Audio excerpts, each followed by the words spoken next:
Hello, Ducks hockey fans, and welcome back to the MooseDUCK podcast. This is episode 3, where I will be talking to you about the Anaheim Ducks training camp, or as I call it, the gathering of the Ducks. Today is a very special day because it marks 2 weeks from now, the beginning of the 30th anniversary of our Anaheim Ducks. A very symbolic, important one, as I've mentioned many times on the Anaheim Ducks message board and on social media.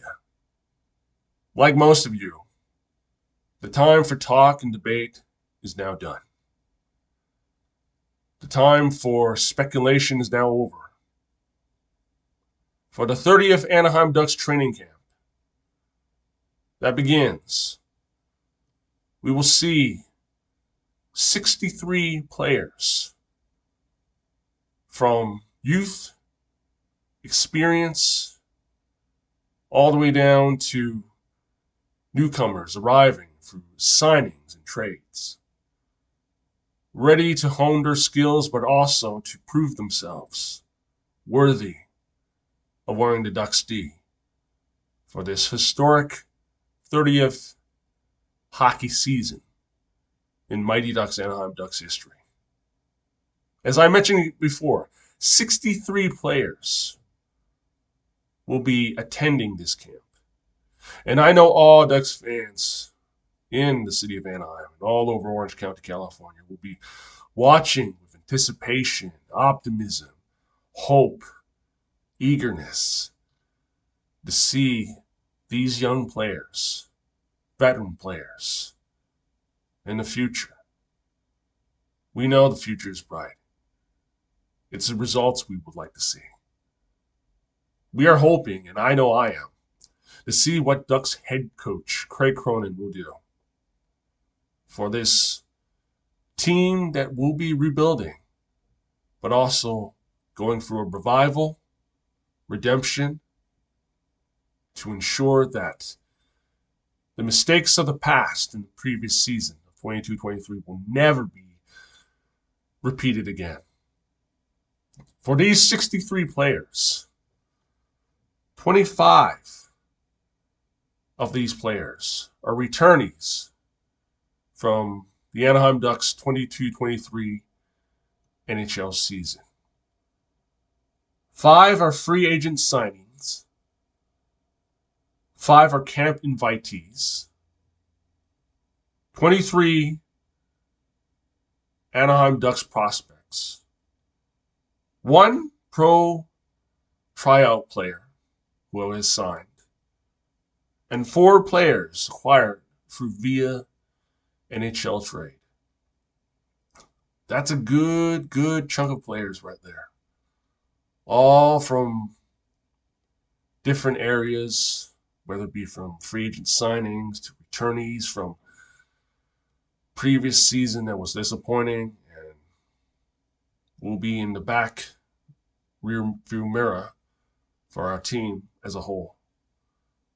Now, looking at this training camp roster of our Anaheim Ducks, it is comprised and divided up between forwards, defensemen, and goaltenders. As of right now, the names that I know most of you are interested in reads like a sore thumb, but you're all familiar with. Starting with the forwards, 36 forwards. You have Andrew Aguzuli, sorry if I'm butchering the name, I apologize. Leo Carlson, Sam Carrick, Judd Caulfield, Davis Codd, Chase DeLeo, Nathan Gauthier, Glenn Glodin, Benoit Olivier Groux, Adam Henrique, Connor Hidfidston, Max Jones, Zach Cassian, Alex Kilhorn, Ben King, Brent Leeson, Josh Lupina, Isaac Lundstrom, Brock McGinn, Blake McLaughlin, Mason McTavish, Nico Majatovic, and again, I apologize if I'm butchering that name, sorry. Nico Nestoroko, Sasha Pastujov, Colson Petrie, Pavel Regenta, Yevgor Sadorov, Ryan Strome, Kerry Terrence, Troy Terry, Brandon Tracy, Frank Veterano, Jason Weebury, Ducks RFA Trevor Zegras. 36 forwards, rounding out the forward position. Hopefully earning a spot in the 12 to 13 forward spots for the 30th edition of our Anaheim Ducks. Now for the Ducks defense corps, you have 21 defensemen. Names we know well and are very interested in. As I read off to you, Trevor Carrick,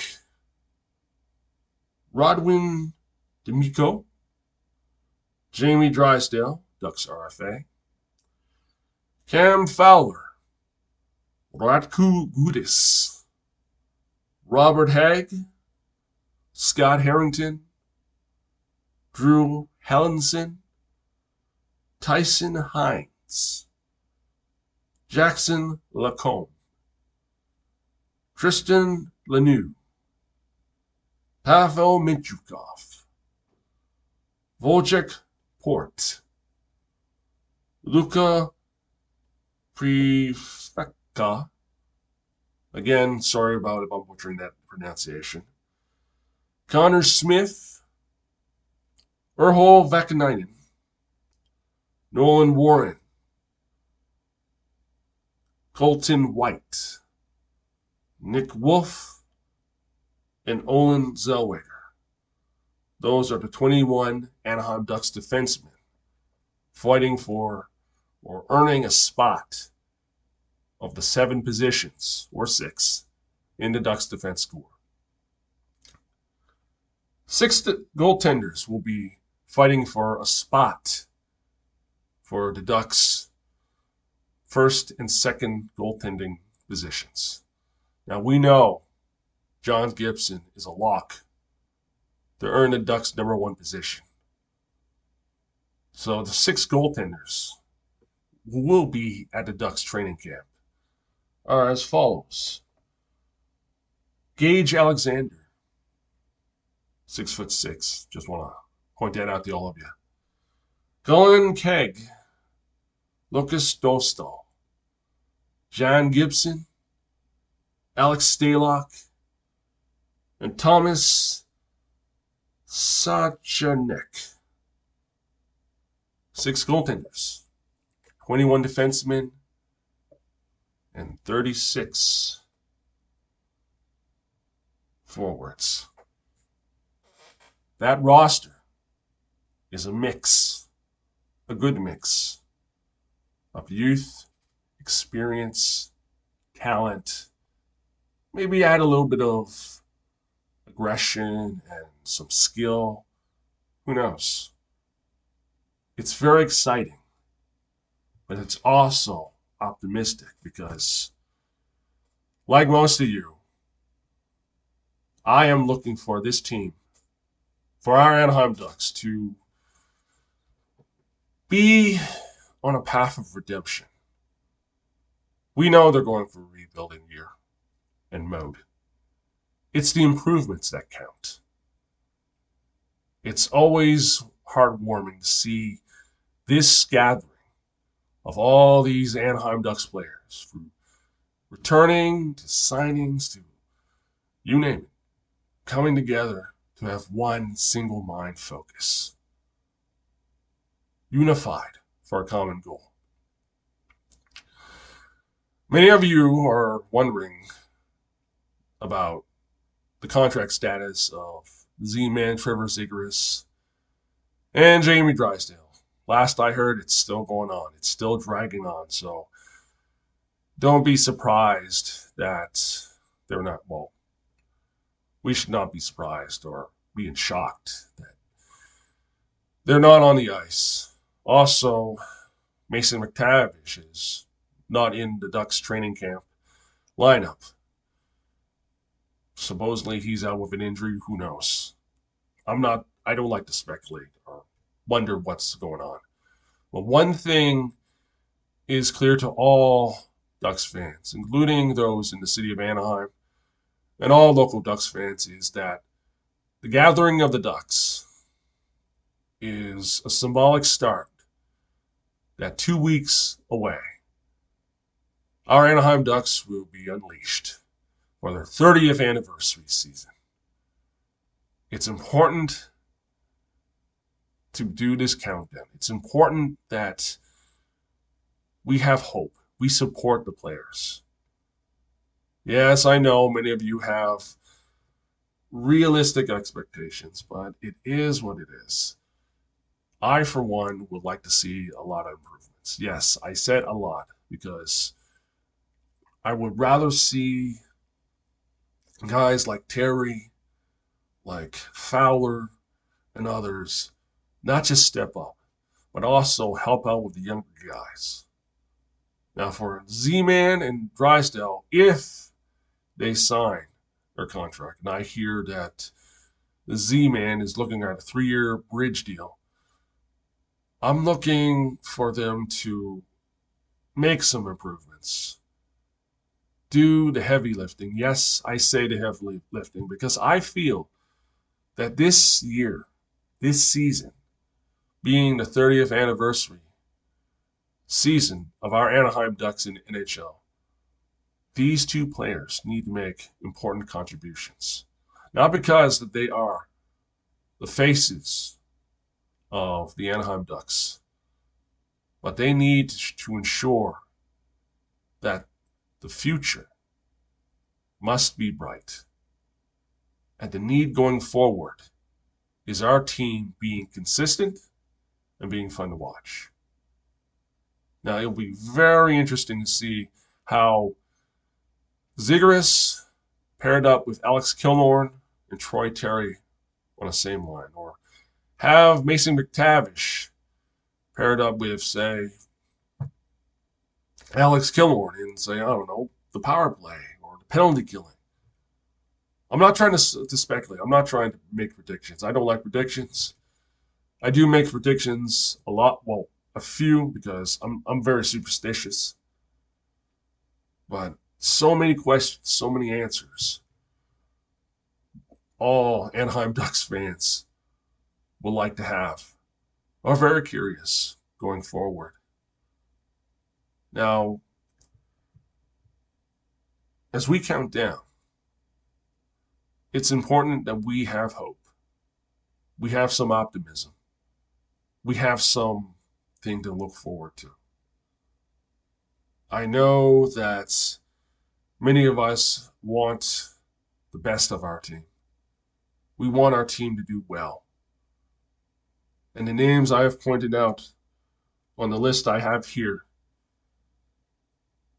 the players they sign, I would like to see them make an impact, help improve the Anaheim Ducks, contribute to the Anaheim Ducks and the Ducks' cause. Guys like Killorn, Gudis, Hag, maybe Zach Cassian or Alex Stalock, goaltender. We can expect more, but we can expect this team, when they hit the ground running in 2 weeks, when the puck drop, not just only be unleashed, but just ready to roll, ready to prove themselves, to set things right. Last season was, yeah, I know what you mean. But if we can support the players and hope for the best, hope for guys like Zegras to just do more than just flip the puck and do trick shots, because if he can do more Michigans, if he could gel well with Terry and McTavish and guys like uh, maybe Sam Carrick or many of the young guys, they can improve each other's games. They can complement each other. They can gel together. It comes down to how we would like to see pairings of, like, say, Gudis and Drysdale, or Killorn and McTavish, or Zegras and Killorn, or maybe Zegras and Terry on the same line with a third, like a centerman in the left wing. We have a lot of things, a lot of questions or projected line combinations.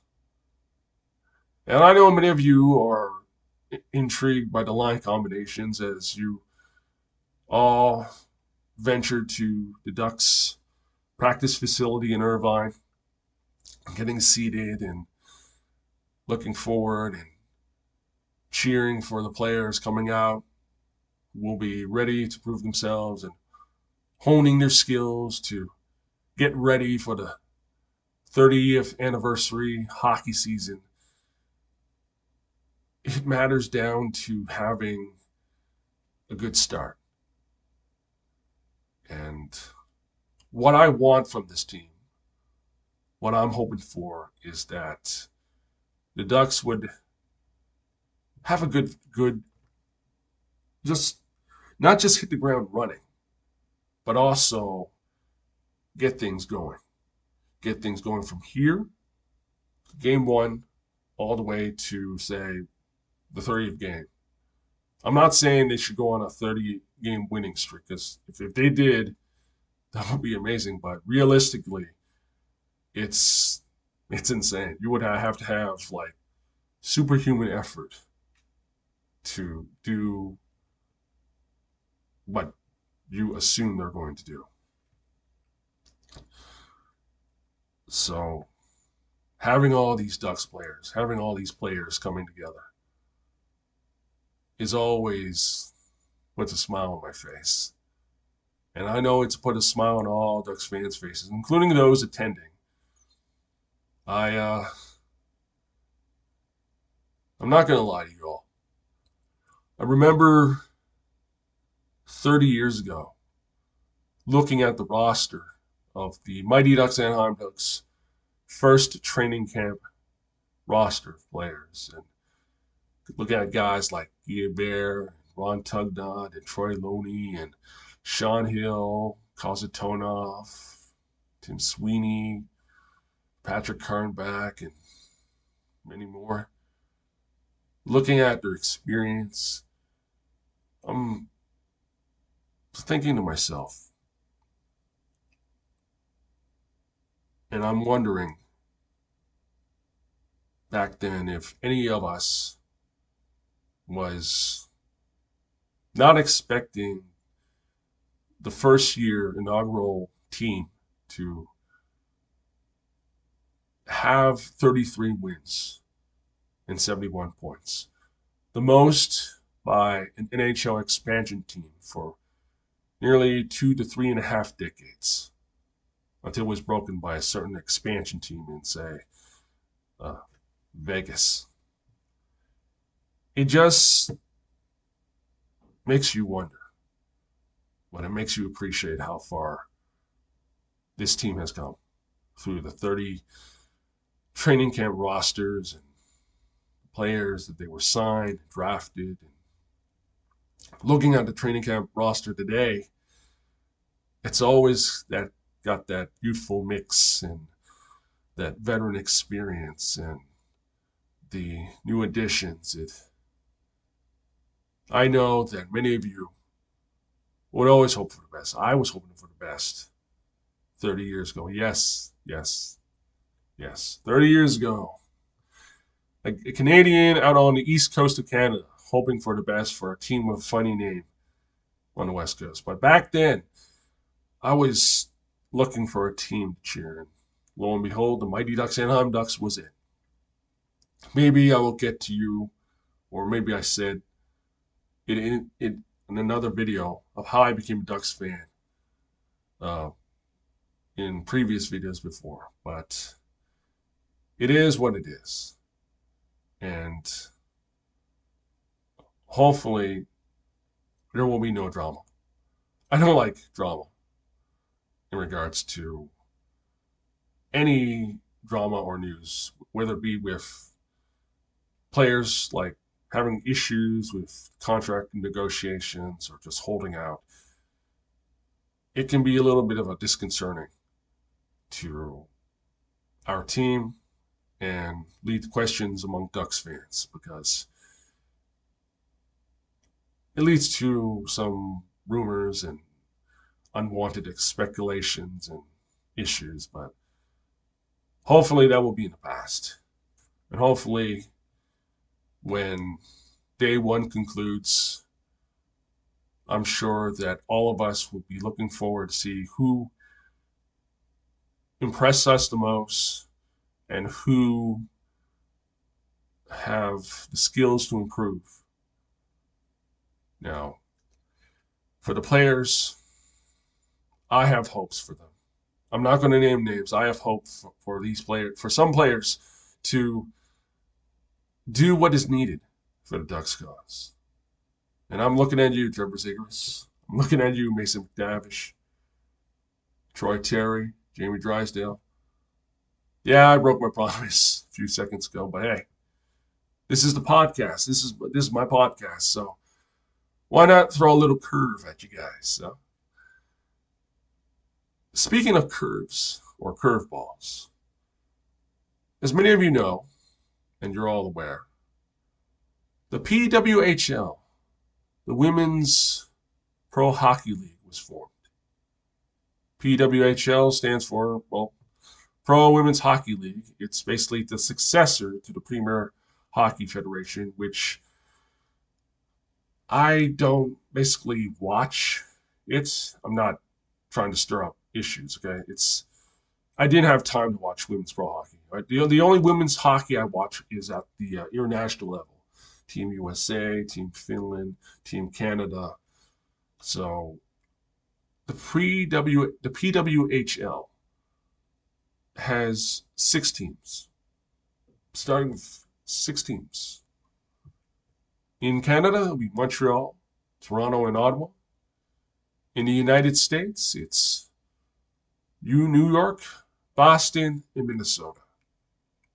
Now, these 6 teams are starting as if the NHL did and was founded nearly 100 and something years ago.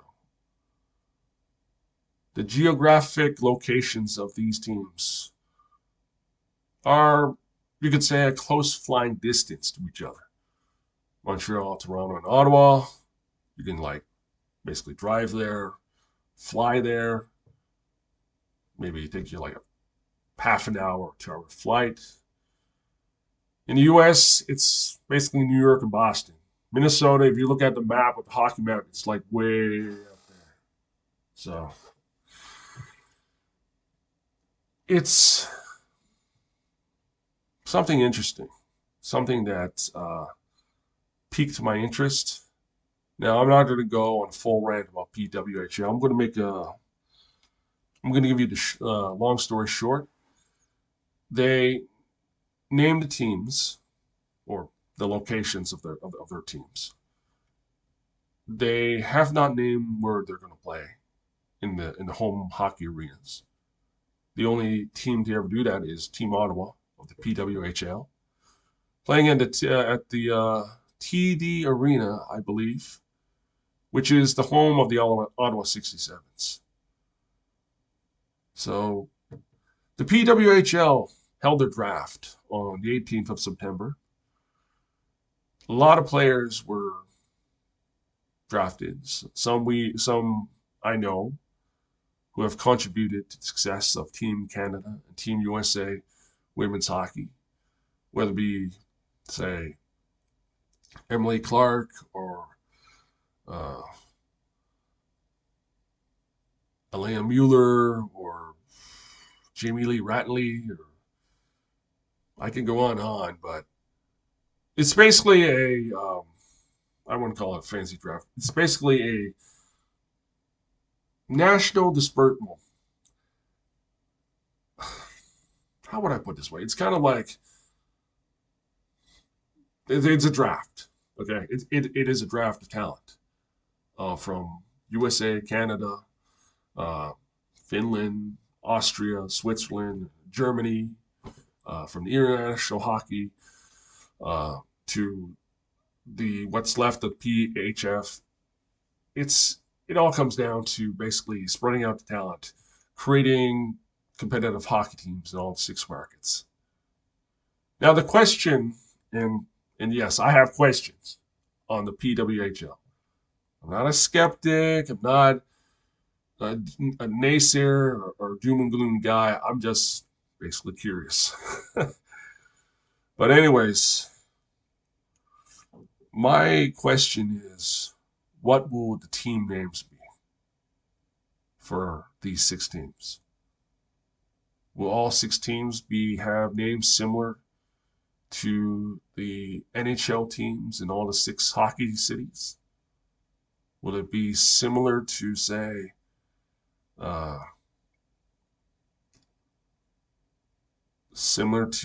certain civic cultural histories in, say, Boston or New York or Ottawa or Montreal, Toronto, or Minnesota? Because definitely when a team name is put in place, it has to do something historical symbolic to the city.